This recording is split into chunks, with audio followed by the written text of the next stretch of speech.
Hi there. Hi, how are you?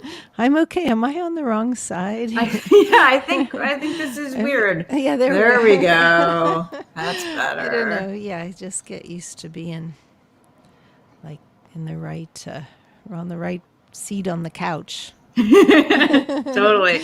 I always forget to introduce myself too, which I think is important, for the Yes, newcomer. So my name is Elizabeth Nelson. good. Thank you. And I'm Amy Rigby, and you're looking for the magic. Mm, It's been hard for me to find the magic this week. I don't know about you, but mhm. just just feel kind of burnout and maybe the weather, just like shoveling snow is getting really old. I don't know. Looking I'm looking for the vaccine basically instead of the magic. Totally. Totally. Yes. We had snow here in DC, and it doesn't happen often. And when it does, it's nice and it's pretty and it's sort of peaceful. But then it just gets really messy and yucky, and then we get really stir crazy. So I kind of know what you mean. And also, like, yes, we were like reflecting today that it's been almost a year since we knew about the pandemic, and it still feels like. Um, we're so far not out of the woods yet, and it complicates so much of our Yeah. life. And when it gets cold like this and we're inside and we can't really do anything, um, I kind of know what you mean. I mean, today, like, Eric's here, my daughter's here. I put the kettle on. I made myself a cup of tea and I was like, fuck you guys. I'm just like, I'm not making anyone else a cup of tea. I just have no generosity of spirit left to Yeah. share with anyone, even, which I just felt like such a creep for not doing that. But I like out of steam, out of gas. Yeah. Yeah. I know. Well, you are kind of impressive to me because I know you're preparing for a show, which seems Yes. exotic. You're actually going to go to a venue and set up your amp and your guitar and play songs. And so I read your blog post about how you've been kind of working on that. And has that been helpful at all, or has it just kind of like lent itself to the absence of magic? Well, it's interesting with shows. It's like as hard or harder to do one than to do a Yeah. whole tour. Yeah. It's so that aspect of it is it just feels sort of like it's in a void. Yeah. And so, but at the same time, once I get playing some songs, it does feel like, oh my God, this is what I do, and I know how to do this, and it actually feels really good to play. So I think just kind of not even thinking so much about what it's even for, but being just being in the moment and playing some songs is probably a good a good thing to do.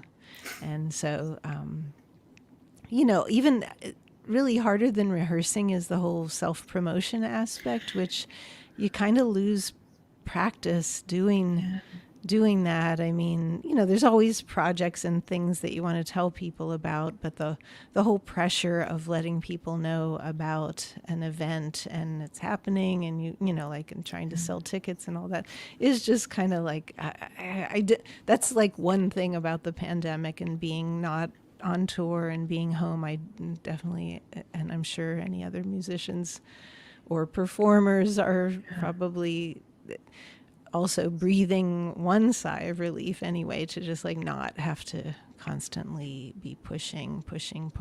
So, Yeah. Yeah. Are so you getting reports from the venue about how ticket sales are going, or are they at least relieving you of that pressure? well, like with many shows, and maybe this can segue into our topic for Yeah, today yeah. because it's kind of like with selling records and Hmm. stuff like that. You kind of unless maybe you're on this magical level, you kind of feel like every record that goes into someone's hand, you put it there yourself, you Yep. know. Yeah. Yeah. And it's kind of feels that way with like tickets for a show too.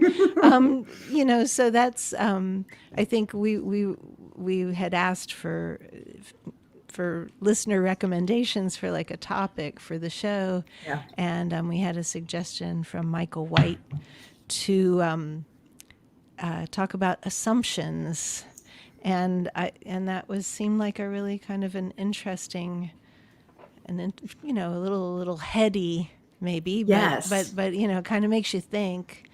And I think and that is definitely an assumption. I think when you're just starting out, you know, maybe correct me if I'm wrong, but you know, you think like, and if I could just get like a record Yeah. label behind me, I'll sell record, you know, I'll make a Yeah. record and I'll sell them. And if I could just get a booking agent, I'll have all these shows. And none of those things are really, you know, they each thing is a little step along the way, but there is no like magic bullet for any of that. So that was definitely one of my that that prompt assumptions brought that to mind for me. Yeah, yeah. So yeah, shout out to Michael White in Rockford, Illinois, for this topic because I also think it's a great one and it can go in a lot of different directions. And one of the first things that I actually thought about with regards to my own assumptions about like the industry, all of the things that you already brought up, like if only I had a label, if only I had a booking agent, if only, and it never really amounts to what you think it would.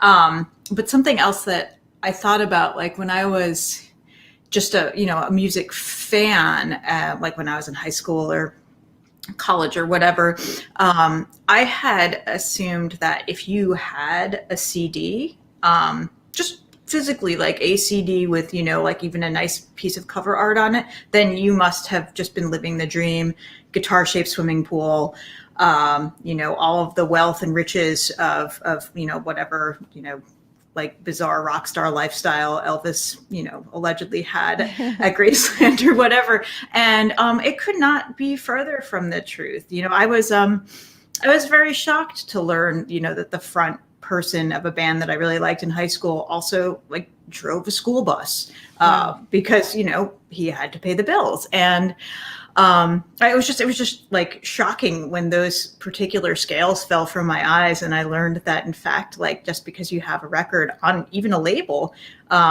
it doesn't mean that, you've made it, at least not financially by any stretch. No, it's always like trying to make all these pieces fit together, and I guess another assumption is, and you kind of have to have these. You could call them assumptions, or you could call them wishes, or beliefs, or is just the assumption that anyone cares, Mm-hmm. that Mm-hmm. anyone is necessarily interested in what you're doing. And you almost have to have this crazy belief that will be so, or else why would you ever put any work out? Who is going to care? Yeah. But they're not just automatically going to present themselves and be in the right place in the right moment to actually hear what you've done. So you spend so much more time probably than I ever thought, looking for people who might be interested, and trying to point them to it. And Yeah. I don't know if you ever saw this, but and Michael White, who suggested this topic, is about the same age as me, but I immediately thought of this Odd Couple episode, which anybody who grew up, in the 60s watching TV, it was like Felix Unger was, I don't know, what was his job? I'm not even sure, but he was in a courtroom Uh, and he was sort of arguing something. I don't really know, but this woman said like, "Well, I assumed," and he like asked the judge if he could pull over this chalkboard, and he wrote out the word assume, and he said, when you assume, you make an ass of you and me.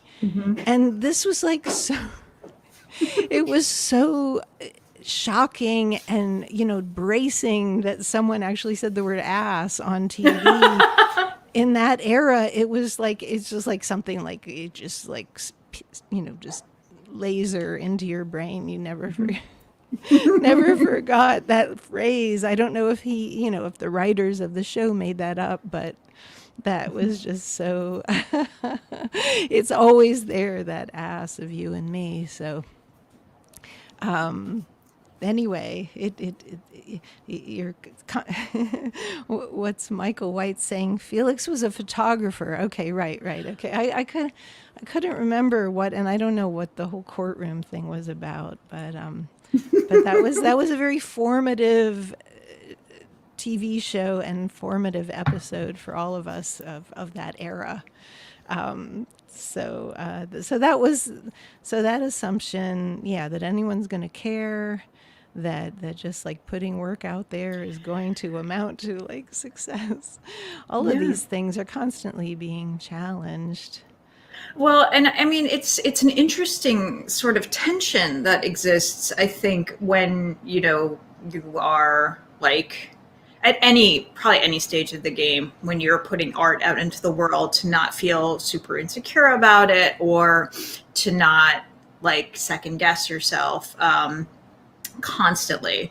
I look forward to meeting the person who is just totally and completely confident that what they have just done is the best thing. And yet, if you don't believe that it's the best thing, then I can almost assure you that the people who already are not caring are going to care even less. If you are going to be self-deprecating, or you are going to say, kind of sucks, I wish I had not done that vocal that way or played the guitar this particular way. Like, nobody cares that it sucks. And so if, to anybody out there who's an aspiring artist, I would just say, you really do have to believe in yourself. And yet it is the hardest thing to have that kind of confidence, at least in my experience. No, absolutely. And I think I appreciate you saying that. It is, it's a hard, thing to do, to kind of, to believe against, Yes. against the evidence. I mean, I think like my assumption, like early on with like rock records and, rock stars, Yes. of the 70s, they were these gods that seemed, that they were like a completely other breed, and other, they weren't the same, they were like aliens from outer space. And it was only, the first inkling was that Ian Hunter book, Diary of a Rock Star, which you think is going to be like full of, these epic tales of debauchery, and instead it's talking about like bad food and kind of like not very good hotel rooms, and just like the mundane aspects of touring life. Yeah. And that, that was sort of the first hint. And then, of course, as the years go on, I remember reading Pete Townsend had a blog a while back. I don't know if he kept it going, and he was talking about, I think he had a rash or something, and I'm like, I can't believe I'm like reading about Pete Townsend like having to scratch this, skin condition. Should I really know this, but he's a human, and that's, and in a way that's kind of what makes you love him even more. Yes. Yeah. I mean, I often appreciate that kind of like peeling back of that particular veil, because, as I say, I think like as a young person who just sort of idolized musicians and just assumed that everything, was just great, and life was luxurious, and touring was exciting, when in fact, like, it could not be further from the truth. And I feel like we can blame Hollywood films for this in part, because I mean, I really struggle. I mean, I think we talked about this previously, but like with this idea, I think it was in the, the studio example of like the guys from the label are there and they're doubting you as you're playing your songs. And then all of a sudden, like, their jaws just drop to the floor and, sacks of money start coming in. And I think like this idea of like just rock and roll glory has been created by Hollywood films and TV shows where it's like super exciting to be out on tour and everybody's got a private jet and, like it's just one, amazing experience after the next. When in fact, it's just like anonymous hotel rooms, waiting for the sound guy, trying to figure out what you're going to do in between sound check and actually performing, and then like loading up the van, getting to your anonymous hotel room, trying to fall asleep, to go to the next city. And so like, but who wants to watch, again, these are like, this could be like assumptions and also the tensions of my inner world where it's like, well, I wouldn't want to watch that Hollywood movie. I mean, I've seen Cocksucker Blues. I think that the closest example of how boring life on the road is, but I don't think I would like to go to that film, and I don't think it would be very successful at the box office. I guess it feels too much like people's everyday lives, and so it doesn't have that element of escape that Yeah. and it makes me think of another assumption, which would, and I do love traveling and I miss it, but this feeling that going to certain cities that you just always wanted to go to, Yeah. that it'll just be this wonderful place to have a gig. But like the truth is, I find that oftentimes like the most beautiful, sort of scenic, picturesque, touristic cities are just absolutely the worst places to play. Yeah. And inevitably, if you've gone and played a gig in these places, you just like you have not really seen it, and you've been there, and I just want to, like Amsterdam, for example. Okay, I've played there a couple times, and it's like you can't help but glimpse what the city could offer as you're trying to fucking find a place to like park or even get near the venue where you're going to play, and that's almost impossible. There's like people on bikes everywhere. You're carrying like guitars and trying to navigate this like really crowded pedestrian and cyclist. It's much better for them than for a car. Sure.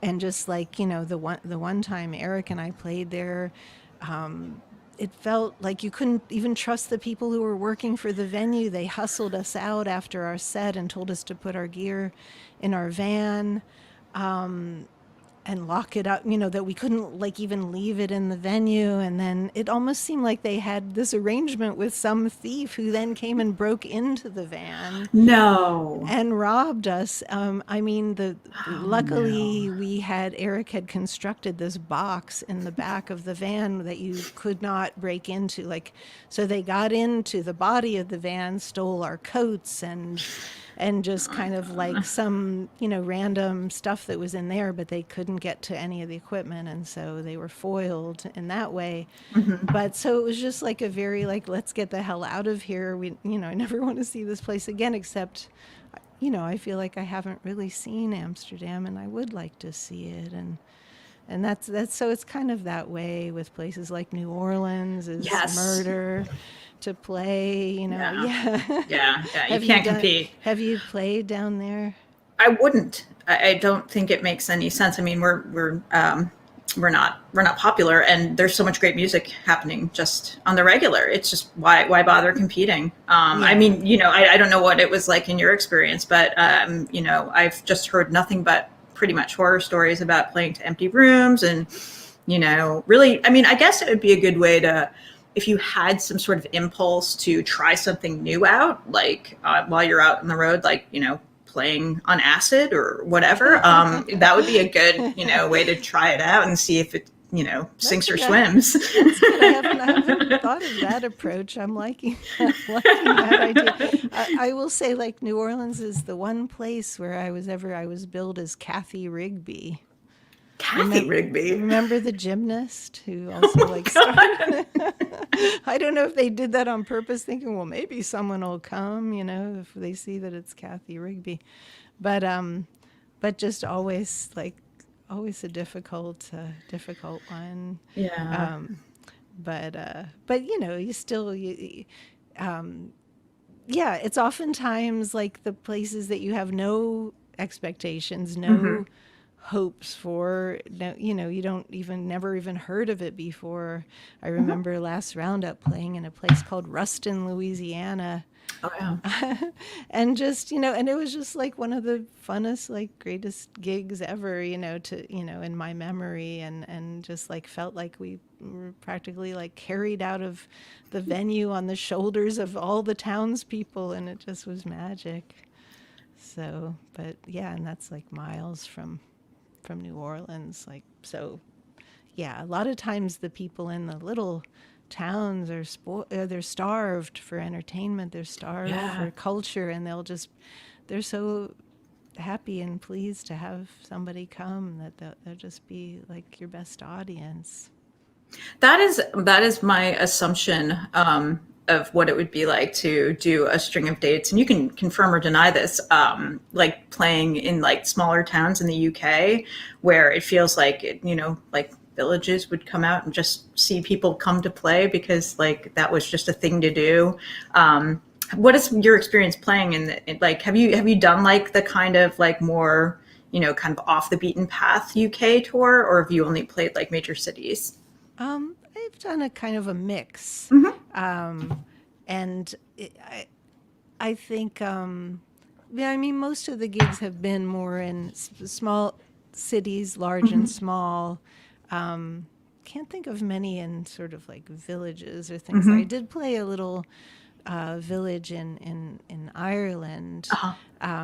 that was it was kind of outside of Sligo, which is not a big it's not a big place, Hmm. and so it was very much like a little country pub called Barry's, and that was just like a really magical, just felt like so intimate and so much like that what you're describing, Hmm. like kind it kind of makes me think a little of Straw Dogs or American Werewolf in London, like that sort of fish out of water where a person Yeah. walks into a pub and like it could go one of two ways, but it goes like in the good way where they Yeah. all just like it just you feel like you suddenly like an honorary village person. But the UK is interesting because there's this culture of music fans who are just Yes. so into it, and Yep. it's like their life, and Yeah. and so gigs might be kind of small in places, but like a small pub, a small audience, but the kind of depth of feeling from the fans who are there Yeah. is just so it just you just feel like it was really worthwhile, whatever it took to get there. It just feels like it meant a lot to them, and so it means it's memorable to the artist too. Yeah. That was our experience. We've only toured in Scotland, and we played some of the smaller cities around Scotland, and it feels like they're almost like willing to just take a gamble because it's something that's going on. Like nobody's ever heard of us, and we were playing with some Scottish bands, which was cool and helped give us a little bit of a draw, but I also felt like we met people who were just like, well, there's nothing else to do. So Right. we came to this and it was great. Or, we hated it very much. And we'd like you to politely leave the city. Right. But mostly they thought it was great. So that was really, really cool. And they were very warm. And I do sort of wonder, like, I mean, I don't know if it's just that there's endless entertainments in the States, and I don't want to create this kind of like binary polarity between us and the UK because we're probably more similar than we are different. But I did feel like there was just a willingness. Like I don't know that I personally would just look through, the alt weekly and just be like, oh, I don't know, some band I've never heard of is coming to the jam in Java. I guess I'll just, get in the car and drive over and see what's up with, this art act that I've never heard of. I don't know that I have that kind of suspension of disbelief or whatever. So I need to be better. I think part of it, and it's nice we're talking about gigs as if as if they will, they will Come return. back. And I've often found Eric and I, like after lots of touring, we'll find ourselves like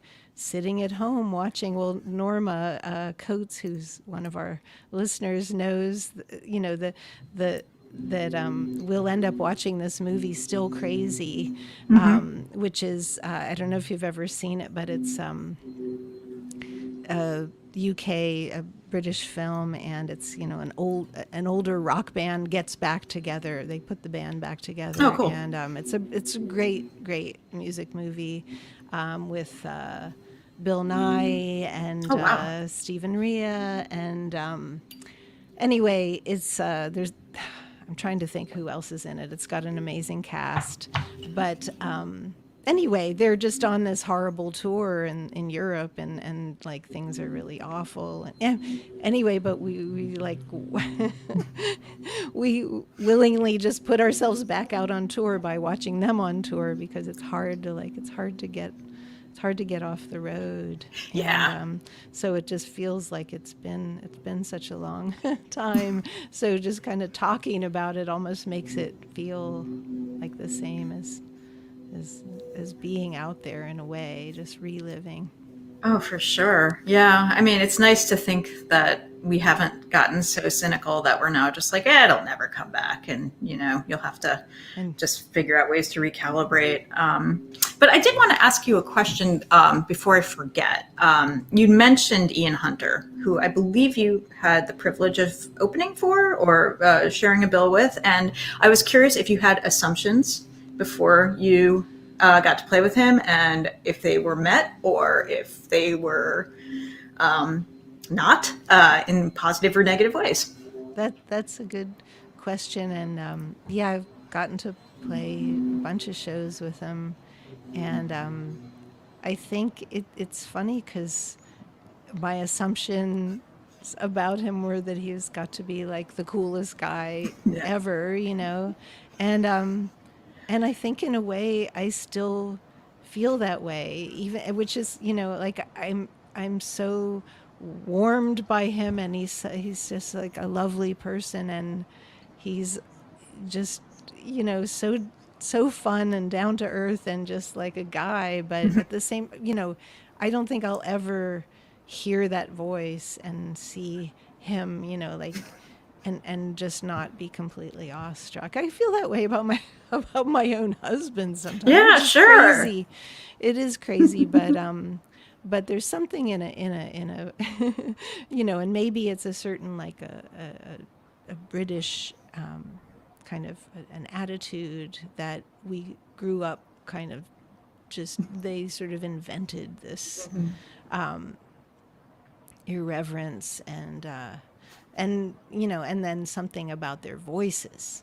Yes. They developed these voices like before there was, in-ear monitors, and like these are voices that just like cut through and go right into your, they just like go right into your solar plexus or whatever. And so anyway, I think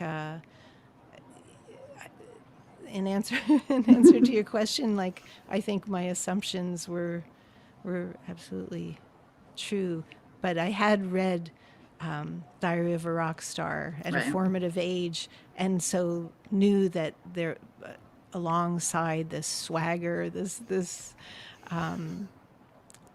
just total rock godness, there was also this real humility and self-effacing, just down to earth attitude. So I wasn't disappointed in any way. Well, that's good. Have you? I mean, I know you've also, like, we've talked about you working with Stevon, and it seems to me like he has, a reputation of being a difficult guy, but did you walk into that with assumptions about how playing with him would be, or did you kind of know like the contours of his whole act, and or like what was that like, I guess? I think I thought that he'd be more like a madman Yeah, backstage, even, and yeah. never and only saw like a real, just genteel, polite. I think I saw him one time, like I think his burger came back like cooked the wrong way, Okay. and that was the only time I saw him kind of like, oh, I won't say like I was not I was happy to see that he was like seemed to treat people well, and so but it was kind of cool to see him like kick off, just for a second, like he deserves it, that's like give him his burger the way Yeah, he asked for it. That yeah. Come on. that's how so I felt like so he kind of, my assumptions were probably wrong about how he would be, Yes. and that was a good thing too, I think. Yes. Well, I have to say that it was tremendously rewarding getting to talk to you about that experience, because I had a ton of assumptions about him, and I would have assumed the absolute worst about his character and about what it would be like to open for him. And so it was so nice and rewarding to get that very warm presentation of how he treated you, and how generous he was with, encouragement, and really wanting to help you succeed. And I just that really helped me kind of fill out this portrait of him that I was kind of working on. And so I'm grateful that you got to have that experience, because it sounds like it was a very, very nourishing one, and one that like I would like to, you know, that I hope happens in the future, for anybody who gets to be the opening act for somebody who has a reputation, or, just, strange ideas about who they might be as a person. So, Yeah, I think and I can see how having done a lot of touring yeah. myself, how you know sometimes the just that life that Yeah. and how you are treated on the other end, by promoters or whatever, Mm-hmm. can take a can take a toll, Oh, yeah.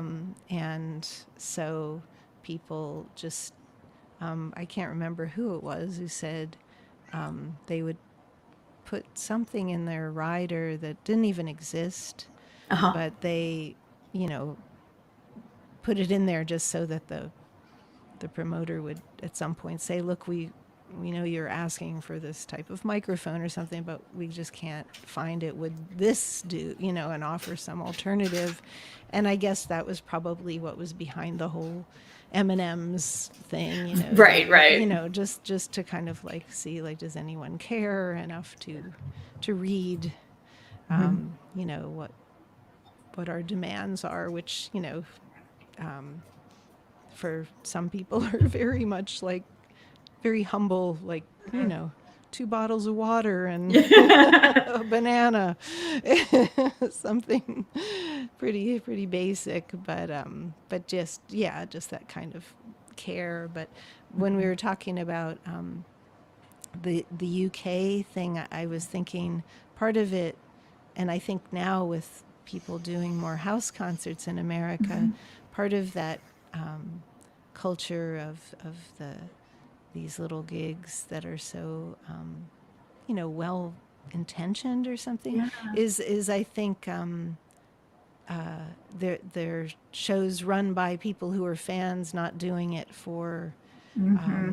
not doing it so much because it's their business, but it's like a side thing that they do, and which seemed to that feels like what the whole house concert thing is now. So that in America gives a little bit more of that same vibe. Like, I believe in this artist and I want to present this to other people who might be interested, and rather than just like, oh, this is going to sell a lot of beer tonight, so let's get this in. Totally. It's always nice when you don't have to like check the wall behind you for bullet holes when you're confronting the club owner for your money. And I feel like, yeah, the house concert has definitely been a corrective around just it being this kind of cynical cash grab, stiff the artist, or, coming up with these hidden fees all of a sudden at the end of the night. Right. So yeah, yay house concerts. May they come back in full Right. force. And clubs also with club owners who will shoot you if you ask for Right. your money. Right. We All of need it. I want it all the back. full range of experience. Absolutely. I'm trying to think of any other, I guess another assumption, and maybe this was a very naive one, was that our heroes would, live forever. Yeah. I, also that, but sort of the opposite of that is, I think I thought by the age of 40, I'd probably like figure everything out, and there's no way that I would like be doing this to, like beyond a certain age. Maybe that was partly, the growing up in, when rock was still kind of fairly new, and, our, the first round of, Elvis died when he was in his 40s, early 40s. I remember when the Rolling Stones and Neil Young, they turned 50, and it was just Yeah. like, oh my God, they're ancient. So Yeah. the idea of continuing to, to play this type of music, and the lifestyle, Yeah. just seemed like unthinkable. Like, so that, For sure. I mean, it's certainly a culture that cannibalizes its young, and I don't know that that's changed very much, although I think it has gotten better. But yeah, it's funny to think of like Dylan as being considered washed up when he was like in his mid 40s, like by his own admission at that time too. I mean, I think he called himself. I can't remember.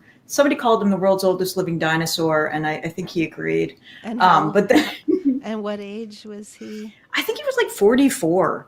Right. I think he was. I think he was pretty young, and I mean, he was at his career was at a strange nadir at that point, and then it kind of bounced back. I only know this because I was doing this piece about box sets, and I talked about Biograph as kind of being the thing that sort of re-jumpstart his career. So, but anyway, it's hilarious to me that Dylan, who I think if he could would still be out on the road right now, Yeah.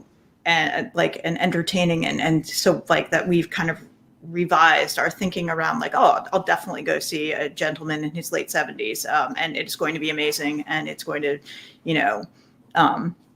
not seem like watching an old man, although it's just Dylan, I guess, and Dylan just is better than everybody.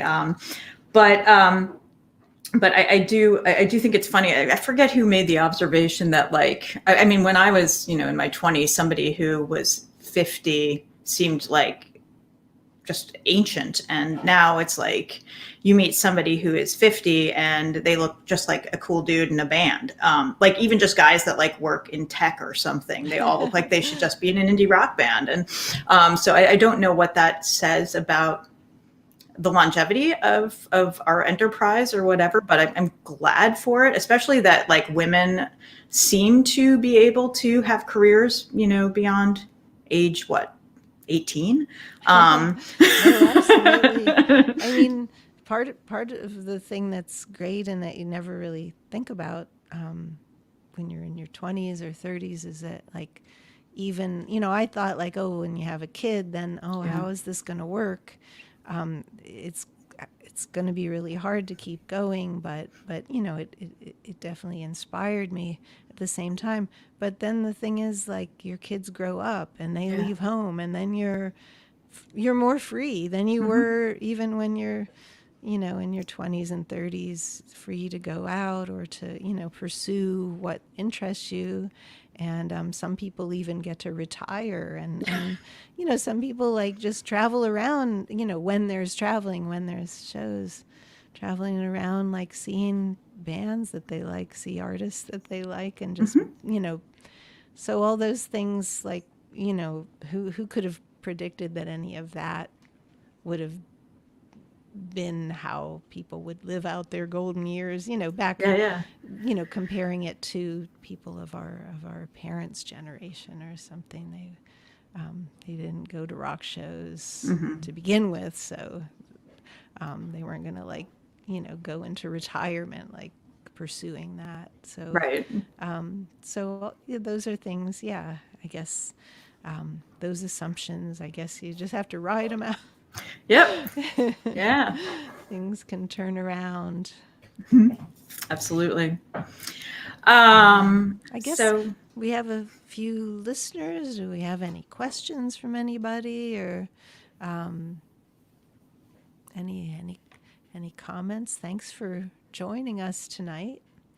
Um, let's see. I gotta put my glasses on because I can't see what they're saying. Um,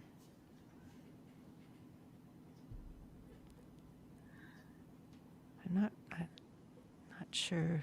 This was going back to rock. It's something about rock criticism, okay. Rolling Stone mag style. Have fans or critics had assumptions about either of you that are wrong? How do you deal with that? Sure, I think so. Yeah, Um, definitely. I mean, fans having assumptions. Well, I mean, our fans are actually pretty nice, and they tend not to be. I don't. I mean, I haven't heard anything. I know there's one critic out there who has some ideas about who I might be, um, and I tend to disagree. I was told that he thought that I was like pretty icy and intellectual, and maybe sort of kind of a bitter person. Oh my Um, gosh, you seem so enthusiastic. I thought The so. opposite of bitter. Yeah, and I mean, it's obviously it's not, like doing music, I guess, is kind of like putting on a costume a little bit and, playing out different characters or whatever. But yeah, I was a little shocked that like that he thought that I was like really unapproachable and sort of like, critical and um so I didn't really do much to try and dissuade him of this opinion because I didn't really know what to do other than just say like that's super weird and Right. totally wrong. And if he, got to know me, I think he'd realize that, it's yes, I do think that I'm smart, but I don't think that I wield that as a cudgel or anything. I do try to be pretty enthusiastic and pretty warm about things, but I don't know. This guy will just have to figure it out or not. How about you? I think probably one, and maybe women get this more than men, is that everything you write is based in Yeah. absolute Yep. autobiography, Yeah. and I so that's probably one that is seems to be a kind of a constant. I mean, maybe I foster that idea myself. I do, I write a blog, and Mm-hmm. I wrote autobiography, and have done so. But yeah, when it comes to songs, I think there's a lot of fiction writing at work there, and in lyrics, and hopefully. But yeah, I guess I wouldn't spend too much time like refuting or arguing about it. And I guess any other assumptions? I liked this one that I have this lyric in Summer of My Wasted Youth, it says selling off Fiesta plates. And someone Mm-hmm. in the UK thought, like, you, I didn't think you had any sort of criminal background, but that sounds like you were stealing cars because they have these cars in England called Ford Oh. Fiesta. And they don't really have Fiesta wear there. So they thought that I was like, somehow like had, this black market of like stolen car number plates. Oh, So I that's thought that was great. pretty good. Yeah. I'm happy for people to just assume that I'm like a car thief. Oh, for sure. I mean, that's like Need a much keys more to a kingdom. yeah, much more They're not going to break into dangerous your name. van then. That's right. Like cultivate a more dangerous persona. Yeah, totally. Amy Rigby carries a gun. Wow, that's incredible. Yeah, so I mean, yeah, it's kind of weird, always to learn that like somebody thinks something about you, and I guess with like social media and just the kind of like opening up of like the intimacy and being able to interact with people a little bit more readily can be both like a blessing and a curse because I would tend to advise anybody to kind of not engage with somebody who approaches you with some kind of assumption like on Twitter or whatever.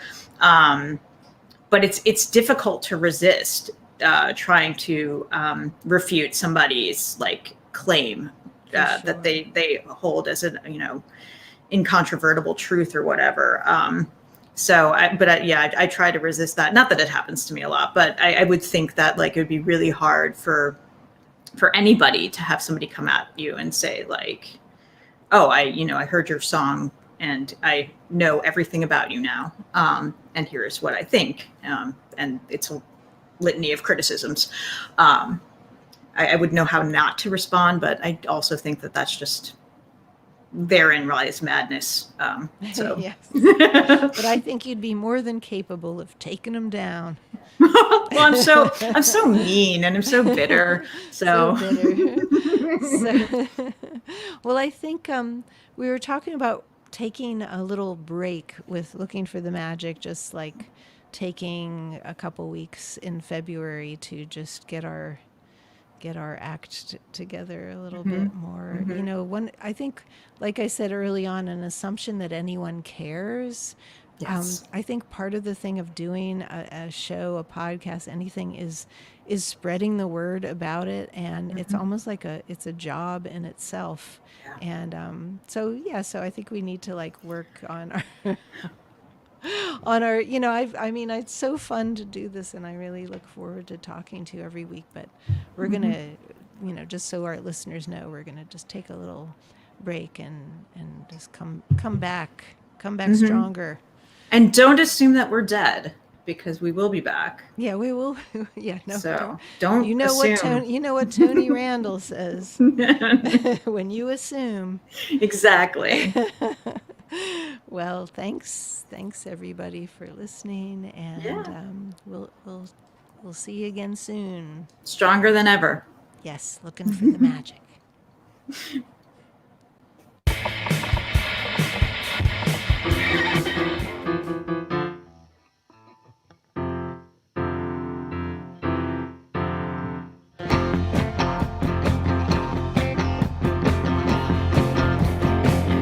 All my life I'm looking for the magic. I've been looking for the magic.